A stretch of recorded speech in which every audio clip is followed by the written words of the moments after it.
Le jour se lève à peine sur le Mistral, et pourtant, dans l'appartement de Luna, l'air est déjà saturé d'une tension presque irrespirable. Rien ne semble à sa place, comme si la vérité elle-même avait déplacé les meubles pendant la nuit. Luna n'a pas dormi. Elle est restée assise de longues heures, le regard perdu, à ressasser chaque mot, chaque doute, chaque certitude qu'elle croyait solide et qui, désormais, se fissure.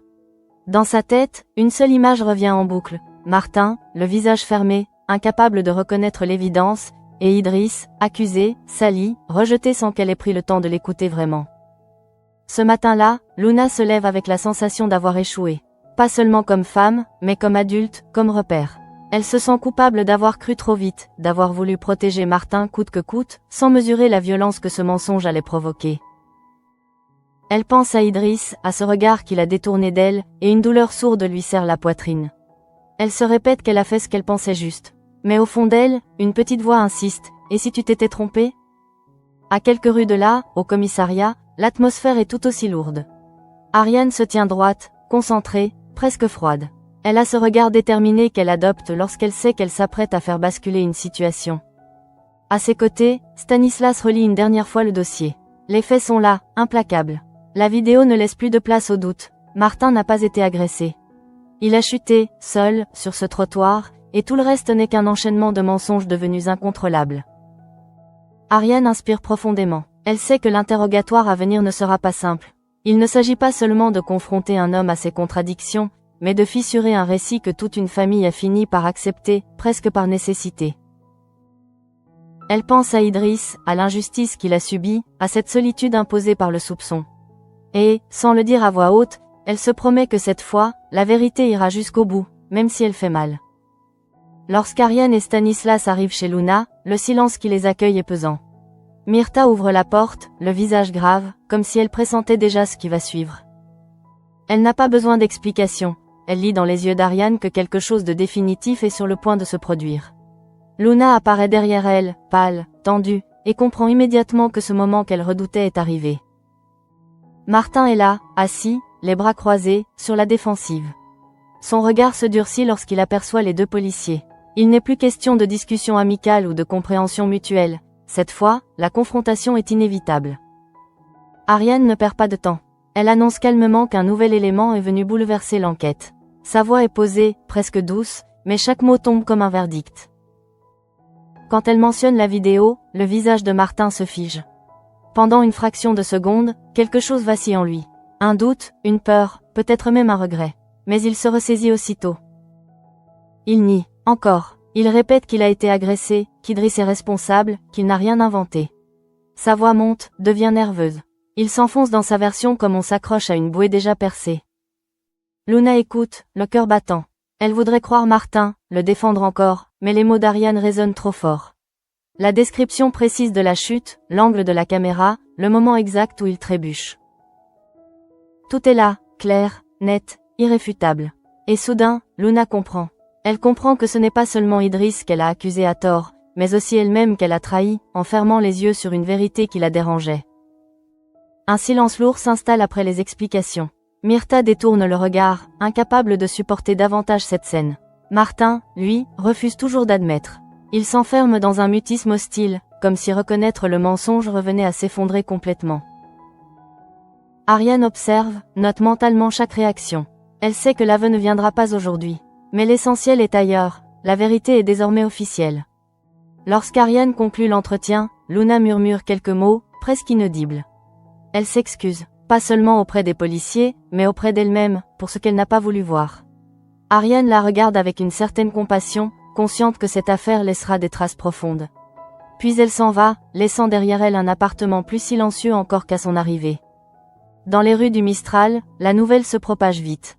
Idriss, lui, apprend officiellement qu'il est blanchi. La reconnaissance de son innocence devrait être un soulagement, mais il ressent surtout une fatigue immense. Trop de regards suspicieux, trop de portes fermées, trop de solitude imposée. Lorsqu'il revient au commissariat, certains collègues lui adressent des sourires gênés, d'autres des mots de soutien. Ariane vient à sa rencontre, le remercie de sa patience, de sa dignité. Il hoche la tête, reconnaissant, mais son esprit est ailleurs. Idriss pense à Luna, à la douleur qu'il a ressentie lorsqu'elle a douté de lui. Il sait qu'elle va chercher à s'excuser, à réparer. Mais pour l'instant, il n'en a pas la force. Il a l'impression que quelque chose s'est brisé, peut-être définitivement. La confiance, une fois ébranlée, ne se reconstruit pas en un instant. Au même moment, Luna tente de rassembler ses pensées. Elle se sent vide, perdue, comme si la maison entière avait perdu son ancrage. Myrtha essaie de la rassurer, de lui rappeler qu'elle a toujours voulu bien faire. Mais Luna ne parvient pas à se libérer de ce poids. Elle sait que le plus difficile reste à venir. Affronter Idriss, affronter Martin, affronter ses propres limites. Elle regarde la porte, comme si elle attendait qu'Idriss apparaisse soudain, prêt à tout pardonner. Mais au fond d'elle, elle pressent que rien ne sera plus comme avant. Et cette certitude l'effraie autant qu'elle la bouleverse. Pendant ce temps, ailleurs au Mistral, la vie continue, presque indifférente à ce drame intime. Les passants vaquent à leurs occupations, les cafés s'animent doucement. Pourtant, sous cette apparente normalité, une faille s'est ouverte. Une faille qui, très bientôt, laissera éclater des émotions longtemps contenues, et qui fera basculer plus d'une relation. Dans le calme trompeur du Mistral, l'écho de la vérité nouvellement révélée continue de vibrer, comme une onde qui refuse de s'éteindre. Idriss marche lentement, les mains dans les poches, tentant de reprendre possession d'un quotidien qui lui a été arraché trop vite. Être blanchi devrait suffire à apaiser la colère, à refermer la plaie. Pourtant, il ressent surtout une lassitude profonde, celle qui naît quand l'injustice a déjà fait son œuvre. Il repense au regard lourd, au silence gêné, à cette solitude qui s'est installée dès le premier doute. Et, au centre de tout, l'image de Luna s'impose, persistante, douloureuse. Au Mistral, la terrasse commence à se remplir. Le bruit des tasses, les voix qui se croisent, tout semble normal. Idriss s'installe à une table, commande un café, cherchant dans ce geste banal une forme de stabilité. Il fixe l'horizon sans vraiment le voir, conscient que ce lieu qu'il aimait tant est désormais chargé d'un poids nouveau. Il n'a pas encore décidé s'il doit rester, s'il doit affronter, ou s'il doit simplement fuir pour se protéger. C'est alors que Luna apparaît. Elle s'arrête à quelques mètres, hésitante, comme si chaque pas vers lui demandait un effort immense. Son visage trahit une nuit blanche, un combat intérieur qui n'a pas cessé depuis la veille. Elle voudrait parler, expliquer, réparer. Mais comment trouver les mots quand on a failli? Elle s'approche malgré tout, la voix tremblante, et prononce des excuses simples, presque maladroites. Elle reconnaît son erreur, son aveuglement, son manque de confiance. Elle dit qu'elle a eu peur, qu'elle a voulu protéger Martin, qu'elle n'a pas su écouter. Idriss l'écoute en silence. Ses traits restent fermés, non par mépris, mais par fatigue. Il entend la sincérité dans sa voix, perçoit la douleur qu'elle porte. Pourtant, il sent aussi que quelque chose s'est irréversiblement déplacé en lui. La confiance, ce lien invisible mais essentiel, a été entamé. Il lui répond calmement, sans colère, que ses excuses ne suffisent pas. Pas encore. Il lui explique qu'il a besoin de distance, que le mieux pour eux, pour lui surtout, est de ne plus se voir. Ces mots sont posés, presque doux, mais leur impact est brutal. Luna reçoit cette décision comme une gifle silencieuse, bien plus violente que n'importe quel cri. Lorsqu'Idriss se lève et quitte le Mistral, Luna reste figée. Elle sent le regard de quelques habitués se poser sur elle, mais elle n'en a cure. Elle vient de perdre bien plus qu'une relation. Elle a perdu un repère, une certitude, une part d'elle-même. Elle se rassoit lentement, incapable de retenir les larmes qui montent. Dans son esprit, une seule question résonne. Comment réparer l'irréparable? Pendant ce temps, au commissariat, Idriss fait face à un autre retour, tout aussi délicat. Sa réintégration officielle est marquée par des gestes symboliques, des poignées de main, des sourires parfois forcés. Ariane vient le voir, le remercie sincèrement de sa patience et de son courage. Elle sait combien cette affaire l'a atteint, et combien la reconnaissance tardive de la vérité ne peut effacer les blessures. Idriss la remercie à son tour. Il n'oublie pas qu'elle a été l'une des rares à croire en lui jusqu'au bout. Stanislas, de son côté, propose un verre pour marquer le coup, une manière de célébrer ce retour à la normale. Idriss décline. Il n'a pas le cœur à la fête. Pour lui, ce retour n'est pas une victoire, mais la fin d'un combat qu'il a laissé épuisé. Il préfère rentrer, se retrouver seul, tenter de comprendre ce qu'il ressent vraiment. À quelques pas de là, une autre histoire se joue, plus lumineuse en apparence, mais tout aussi chargée d'enjeux. Jawad attend Ariane avec une impatience qu'il ne cherche même plus à dissimuler. Il a longuement réfléchi à cette proposition, à cet appartement qui se libère sur la place du Mistral, juste à côté des Nebous. Pour lui, ce lieu représente bien plus qu'un simple toit. C'est la promesse d'une vie commune assumée, d'un quotidien partagé, d'une famille enfin réunie. Quand il expose son idée à Ariane, il tente de rester léger, presque détaché. Mais son regard le trahit. Ariane écoute, surprise, touchée. Elle visite l'appartement, observe la lumière, l'espace, imagine Zoé y poser ses affaires, y trouver sa place. Une partie d'elle est séduite, profondément. L'autre, plus prudente, mesure les implications. Vivre ensemble à temps plein, c'est franchir un cap, accepter une nouvelle stabilité, mais aussi de nouvelles responsabilités. Ariane confie ses doutes à Jawad. Elle évoque Zoé, son avis, son besoin de se sentir en sécurité. Elle parle aussi de la caution, de cet obstacle pratique mais essentiel. Jawad l'écoute, patient, convaincu que le jeu en vaut la chandelle. Il ne cherche pas à la brusquer. Il sait que cette décision doit être partagée, mûriée. C'est alors qu'Ariane se tourne vers Patrick. Elle lui expose la situation, presque gênée de lui demander une telle chose. Patrick, fidèle à lui-même, prend le temps de réfléchir, puis accepte de se porter caution si Zoé donne son accord. Ce geste, simple en apparence, soulage Ariane. Elle sent qu'un soutien solide se met en place autour d'elle, et cette sensation la rassure profondément. Pendant que ses projets prennent forme, Blanche, elle, est plongée dans un tout autre univers. Au pavillon des fleurs, elle reçoit Eric, venu avec des croissants et une énergie presque contagieuse. Il parle de son agence de détective, de ses projets avec Laura, de cette envie de recommencer, de créer quelque chose de nouveau. Blanche l'écoute, sourit, heureuse de le voir aussi investi. C'est en triant le courrier qu'elle découvre l'enveloppe. L'écriture d'Hector, reconnaissable entre mille, fait battre son cœur plus vite. Elle l'ouvre avec précaution, consciente que ce simple geste peut raviver des souvenirs enfouis. À l'intérieur, une adresse, griffonnée sur un papier. Rien de plus, mais Blanche comprend immédiatement que ce message est une invitation, peut-être un dernier cadeau. Elle entraîne Eric avec elle, sans trop d'explications. Ils se rendent à l'adresse indiquée, et découvrent un cabanon au bord de la plage, discret, presque invisible. Blanche est saisie, elle ne savait même pas que cet endroit existait. En entrant, elle ressent une présence, une chaleur familière, comme si Hector avait laissé une part de lui dans ses murs. Chaque objet, chaque détail semble chargé de sens. Pour Blanche, ce cabanon devient un refuge, un lieu de mémoire, mais aussi un point d'ancrage pour l'avenir. Alors que la journée s'étire, les trajectoires de chacun semblent s'éloigner, portées par des émotions contrastées. Idriss s'isole pour se protéger, Luna s'effondre sous le poids du remords, Ariane oscille entre espoir et prudence, Blanche se reconnecte à un passé précieux. Le Mistral, fidèle témoin de ses vies entremêlées, continue de vibrer, prêt à accueillir les tempêtes à venir. Et au cœur de cette apparente accalmie, une tension sourde persiste, annonçant que le plus dur n'a pas encore été affronté. Dans l'appartement de Luna, le silence est devenu oppressant. Après le départ des policiers, après les mots trop lourds pour être repris, il ne reste plus qu'un espace figé, chargé de non-dits. Luna tourne en rond, incapable de se poser. Chaque pièce lui renvoie l'écho de ses propres erreurs. Elle revoit le visage d'Idriss au Mistral, sa voix calme mais inflexible, et cette phrase qui résonne encore, « C'est mieux qu'on ne se voit plus ». Cette décision la laisse exsangue, comme si on lui avait retiré le sol sous les pieds. Myrtha observe sa nièce avec inquiétude. Elle reconnaît cette agitation, ce mélange de colère rentrée et de culpabilité qui, chez Luna, précède souvent les tempêtes intérieures. Elle tente de l'apaiser, lui parle doucement, lui rappelle qu'elle a toujours agi avec le cœur. Mais Luna n'entend qu'à moitié. Son esprit est ailleurs, enfermé dans une spirale de regrets. Elle s'en veut d'avoir douté d'Idriss, mais aussi d'avoir trop protégé Martin, jusqu'à l'aveuglement.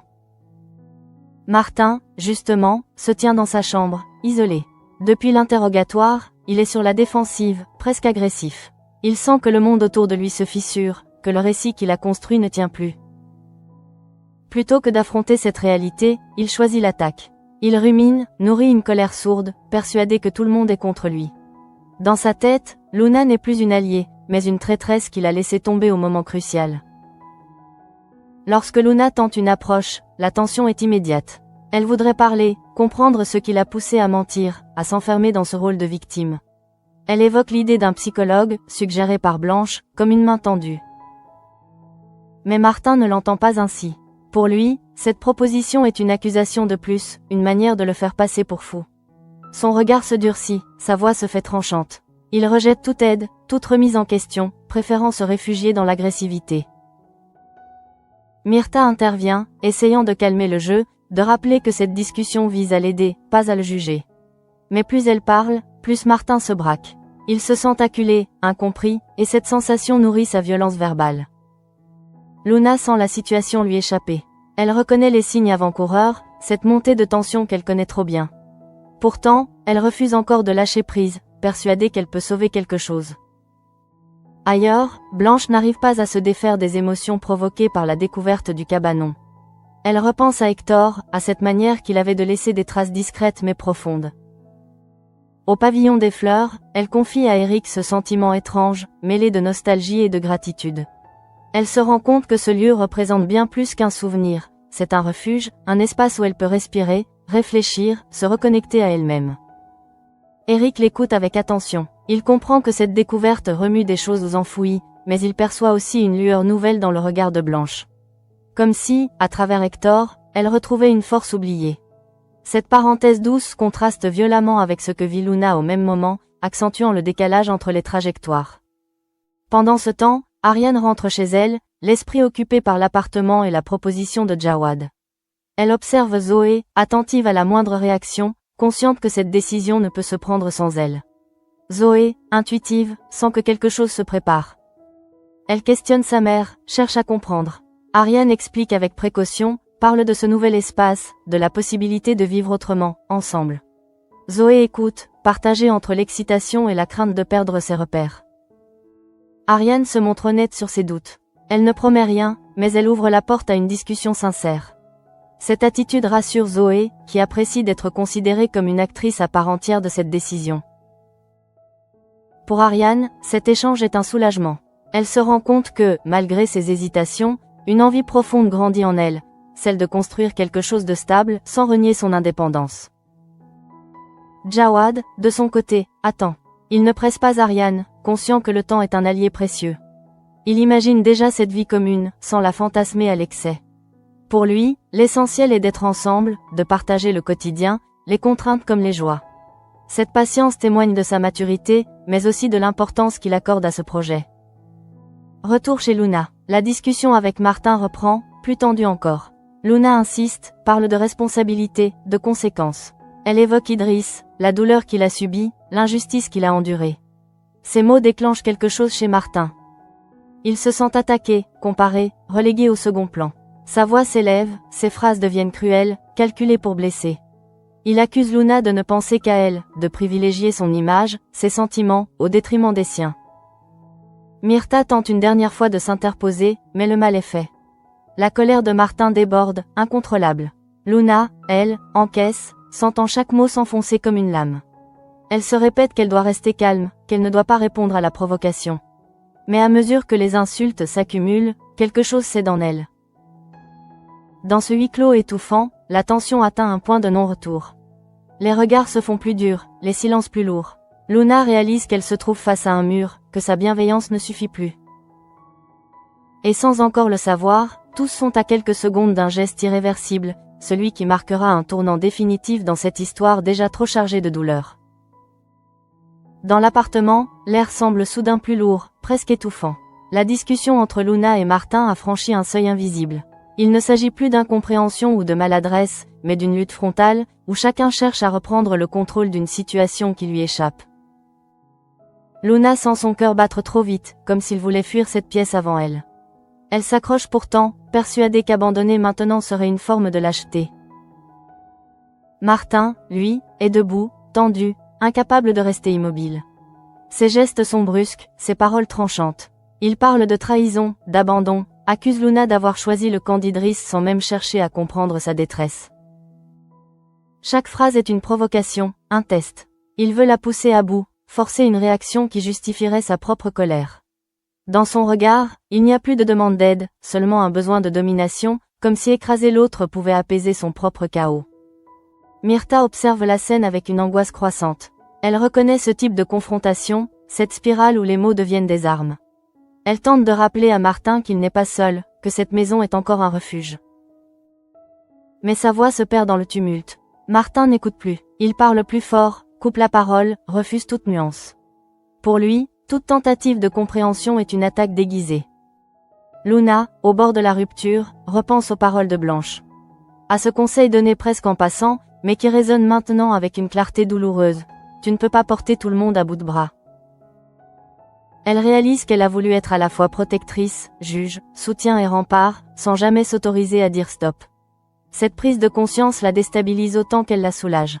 Elle comprend que Martin n'est pas seulement un jeune homme en difficulté, mais aussi quelqu'un qui refuse toute responsabilité. Elle tente une dernière approche, plus calme, presque épuisée. Elle explique qu'elle n'est pas son ennemi, qu'elle souhaite l'aider, mais pas au prix de la vérité. Elle évoque les conséquences de ses actes, l'impact sur Idriss, sur elle-même, sur tous ceux qui ont été entraînés dans ce mensonge. Ses mots sont sincères, mais ils tombent dans le vide. Martin éclate d'un rire amer, un rire sans joie, qui glace l'atmosphère. Il se rapproche, envahit l'espace, comme pour imposer sa présence. Ses paroles deviennent plus personnelles, plus cruelles.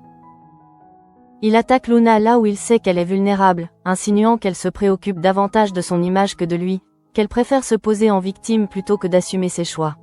Chaque phrase est calculée pour blesser, pour provoquer une réaction viscérale. Myrtha tente de s'interposer physiquement, mais Martin l'ignore. Il ne voit plus qu'une chose, la possibilité de reprendre le pouvoir par la violence verbale. Luna sent ses mains trembler. Elle respire profondément, cherche à se raccrocher à quelque chose de rationnel. Mais la fatigue accumulée, la culpabilité, la peine liée à Idriss, tout se mélange. Elle est à bout. Dans un autre coin du Mistral, Blanche, sans le savoir, pressent que Luna traverse une tempête. Elle repense à leur conversation, à cette fragilité qu'elle avait perçue chez son amie. Blanche sait que Luna donne beaucoup, parfois trop, et qu'elle oublie souvent de se protéger. Cette intuition la hante, mais elle n'imagine pas à quel point la situation est en train de dégénérer. Retour à l'appartement. Martin franchit une nouvelle limite. Ses mots deviennent grossiers, dégradants, chargés d'une violence qui dépasse le simple conflit. Il parle sans filtre, sans retenue, comme s'il voulait détruire toute possibilité de dialogue. Luna sent une chaleur monter en elle, une colère qu'elle n'a pas ressentie depuis longtemps. Elle se surprend à serrer les poings, à perdre ce calme qu'elle a toujours revendiqué. À cet instant précis, elle comprend que la situation est devenue dangereuse, non pas physiquement, mais émotionnellement. Elle se sent acculée, humiliée, réduite à une caricature par quelqu'un qu'elle a voulu protéger coûte que coûte. La frontière entre compassion et autodestruction est franchie. Et même si elle ne l'admet pas encore, Luna est déjà sur le point de poser un acte qu'elle regrettera, mais qu'elle ne pourra pas empêcher. Le silence qui suit les dernières paroles de Martin est assourdissant. Myrtha retient son souffle. Luna fixe Martin, les yeux brillants, non pas de larmes, mais d'une rage contenue. Tout converge vers un instant suspendu, un moment où le temps semble se figer avant la chute. Ce qui va se produire n'est plus une question de raison ou de morale, mais une réaction brute, humaine, incontrôlable. Une réaction née de la fatigue, de la douleur et du sentiment d'avoir été trop loin. Et dans ce face-à-face tendu, chacun comprend, confusément, que rien ne pourra plus revenir en arrière. Le temps semble suspendu dans l'appartement de Luna. Après cette montée de tension insoutenable, il ne reste plus que des respirations courtes, des regards figés et cette sensation étrange que quelque chose d'irréversible est sur le point de se produire. Martin, debout face à Luna, arbore ce rictus provocateur, convaincu qu'il a repris l'avantage. Il pense avoir gagné, il ignore encore qu'il vient de franchir la limite de trop. Ses paroles claquent une dernière fois, plus violentes, plus crues que les précédentes. Il ne se contente plus d'accuser, il humilie. Il attaque Luna dans ce qu'elle a de plus intime, réduisant ses émotions à une caricature obscène, niant toute sincérité dans ses gestes passés. Pour lui, elle n'est plus qu'un obstacle, une figure à abattre pour ne pas avoir à se regarder en face. Luna sent alors quelque chose céder en elle. Ce n'est pas une explosion soudaine, mais une rupture lente, presque silencieuse. Toutes les concessions, tous les renoncements, toutes les excuses accumulées se brisent en un instant. Elle n'entend plus Myrtha, elle ne voit plus la pièce autour d'elle. Elle ne perçoit que cette injustice, cette violence gratuite qu'elle subit depuis trop longtemps. Le geste part avant même qu'elle n'ait le temps de le penser. Sa main traverse l'air et s'abat sur la joue de Martin dans un bruit sec, brutal, qui résonne dans tout l'appartement. La gifle est nette, sans appel. C'est la gifle de trop, celle qui marque la fin d'un équilibre déjà fragile. Le silence qui suit est glaçant. Martin porte la main à son visage, abasourdi, incapable de réaliser ce qui vient de se produire. Il n'avait pas anticipé cette réaction. Dans son esprit, Luna devait rester dans son rôle de protectrice, de figure compréhensive, incapable de lui opposer une véritable résistance. Cette gifle le renvoie brutalement à la réalité, il a perdu le contrôle. Myrtha, sous le choc, laisse échapper un cri étouffé.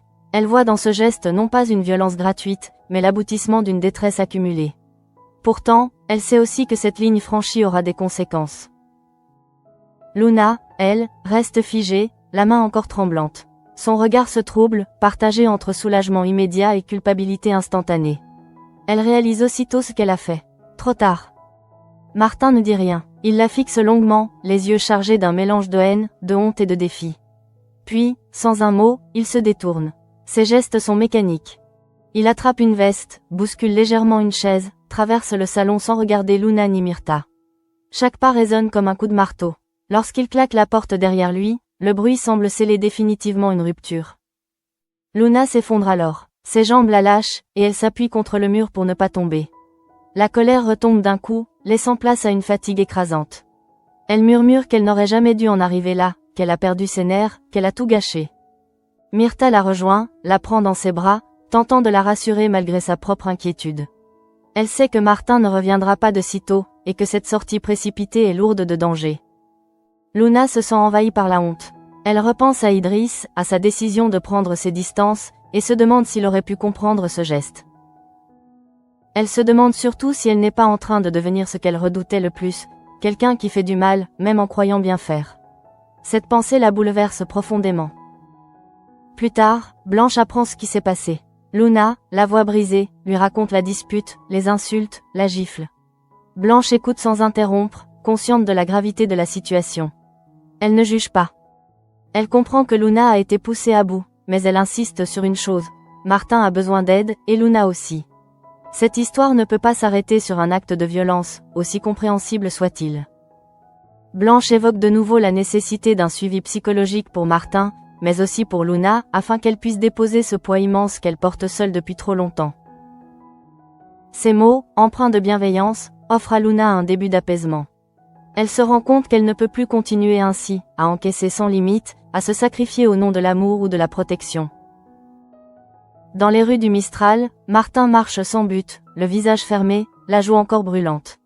La gifle résonne dans sa tête, non pas comme une simple humiliation, mais comme la preuve qu'il a perdu ce qu'il croyait acquis. Sa colère se transforme peu à peu en une rage froide, imprévisible. Il se sent rejeté, incompris, et cette solitude alimente des pensées sombres. Pendant ce temps, Luna reste chez elle, assise dans le silence revenu, consciente que cette journée a tout changé. Elle a perdu la confiance d'Idriss, brisé un lien fragile avec Martin, et franchi une limite qu'elle s'était juré de ne jamais dépasser. Le Mistral, indifférent en apparence, a pourtant été le théâtre d'un basculement profond. Et tandis que la nuit commence à tomber, une certitude s'impose à Luna, plus rien ne sera jamais simple. Les blessures ouvertes aujourd'hui mettront du temps à cicatriser, et certaines laisseront sans doute des cicatrices définitives. La nuit est tombée sur le Mistral, enveloppant les façades d'une pénombre apaisante en apparence seulement. Derrière les fenêtres éclairées, les cœurs restent agités.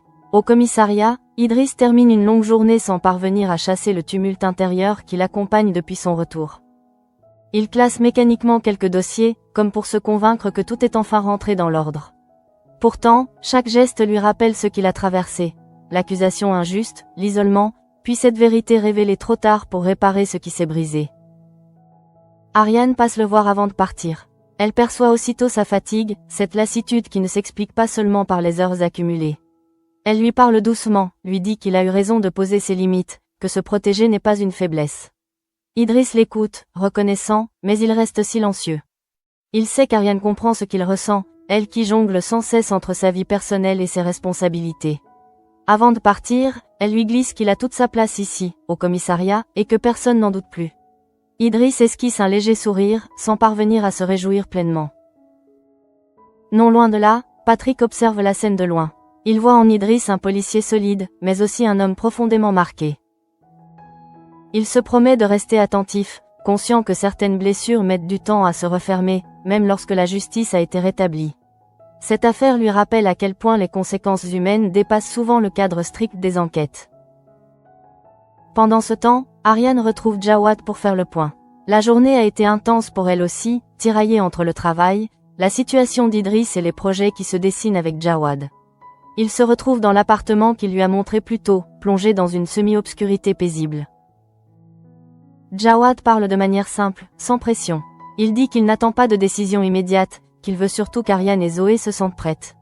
Ariane apprécie cette approche. Elle se sent respectée, soutenue, et cette sensation la touche profondément.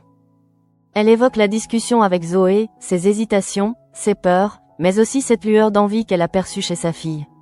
Elle parle de la caution, du geste de Patrick, qui a renforcé son sentiment de sécurité. Jawad l'écoute attentivement, conscient que ces détails pratiques cachent des enjeux émotionnels bien plus vastes. Il lui prend la main, sans promesse excessive, simplement présent. Pour Ariane, ce moment suspendu est un rare instant de douceur dans une journée marquée par la tension. À l'autre bout du Mistral, Luna ne parvient toujours pas à trouver le sommeil. L'appartement est silencieux, trop silencieux. Chaque bruit lui semble amplifié, chaque souvenir surgit sans prévenir.